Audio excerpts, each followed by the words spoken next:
CBC pipe ஒரு length மட்டும் ஏற்றி போடுங்க. சிபிசி பைப்பு ஒரு லென்த்து மட்டும் ஏற்றி போடுங்க.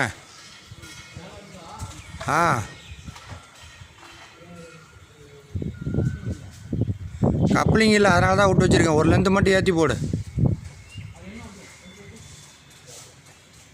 அந்த பைப்பு தூக்கி கொடு தம்பி பிரவீனை.